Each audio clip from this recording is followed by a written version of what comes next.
Chapitre 3, l'affirmation de l'État monarchique sous les dynasties des Capétiens et des Valois. Le domaine royal, c'est-à-dire l'ensemble des possessions du roi de France, des possessions directes de celui-ci, s'étend progressivement sur plusieurs siècles, mais s'étend difficilement.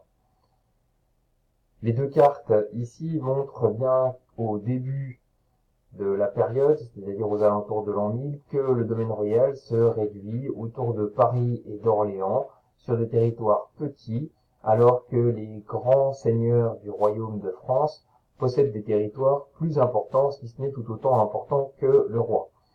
Progressivement, en 1180, on voit que les fiefs du roi d'Angleterre deviennent de plus en plus importants, c'est-à-dire qu'il y a une concurrence directe du roi d'Angleterre sur le roi de France, même si celui-ci a vu son territoire progressivement s'agrandir.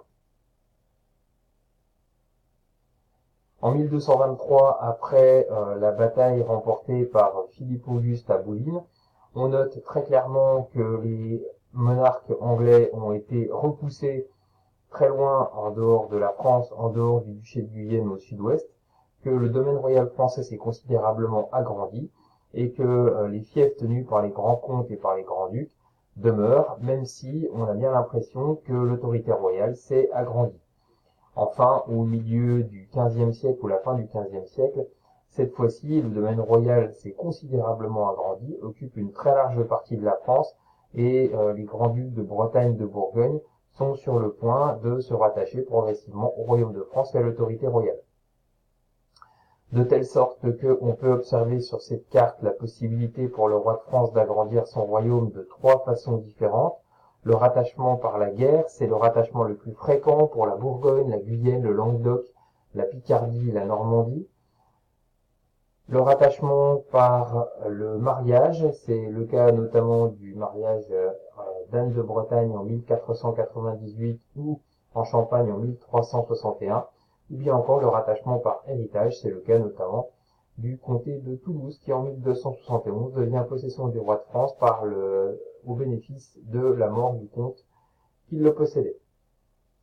L'autorité royale également est en constante progression. Des grands rois vont marquer des épisodes importants de construction de cette autorité. Le roi cherche à faire respecter la cérémonie de l'hommage et à montrer son autorité sur une féodalité qui parfois contrarie ses plans et qui lui montre souvent de l'hostilité.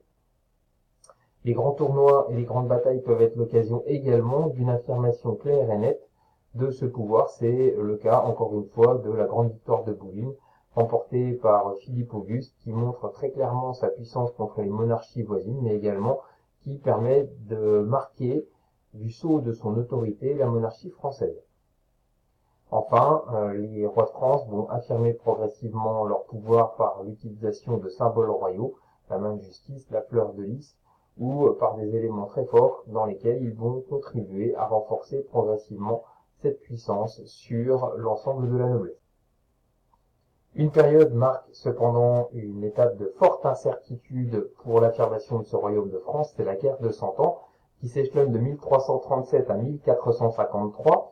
Cette guerre est une guerre de succession. En effet, à la suite des trois frères Louis X, Philippe V et Charles IV, aucun héritier garçon ne peut poursuivre la couronne et la dynastie qui est alors en place. Il va donc falloir remonter jusqu'à Philippe VI de Valois, cousin de ces trois derniers rois, pour que une nouvelle dynastie prenne place à la tête du royaume de France, à savoir la dynastie des Valois. Cependant, quelqu'un va rentrer dans l'équation, c'est la fille et la sœur de Louis X, Philippe V et Charles IV, Isabelle de France, femme de Édouard II, et qui va prétendre que, ayant le degré de parenté le plus proche des anciens rois, c'est son fils Édouard III à qui devrait revenir légitimement la couronne de France.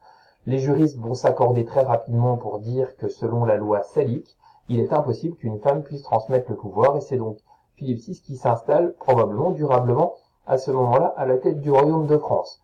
Néanmoins, les Anglais n'abdiquent pas et à partir de 1337 s'engage un conflit qui va les opposer longuement aux Français selon plusieurs épisodes. Dans cette logique, les Anglais vont rapidement marquer des points contre la monarchie française et s'emparer de nombreux territoires, de telle sorte que sur la carte de 1415, on peut constater qu'il y a une emprise réelle des Anglais sur le territoire français. La ville de Paris, capitale jusqu'alors, est une possession anglaise. Le roi Charles VII est un roi sans couronne qui n'a pas été sacré à Reims, qui a été plus ou moins chassé du pouvoir par son père Charles VI le Fol, à qui il a en fait renié la possibilité de lui succéder au profit du roi d'Angleterre. Une jeune femme va arriver de façon providentielle, c'est Jeanne d'Arc, qui à partir de 1429 va réussir à remobiliser la monarchie française et les troupes françaises, à conquérir la ville d'Orléans, à ouvrir le chemin menant au sacre de Charles VII. Celle-ci sera capturée aux portes de Paris et brûlée vive. Néanmoins, elle marque le moment lors duquel il y a une remise en place du sentiment national en France et la volonté de, comme elle le disait, bouter les Anglais hors de France.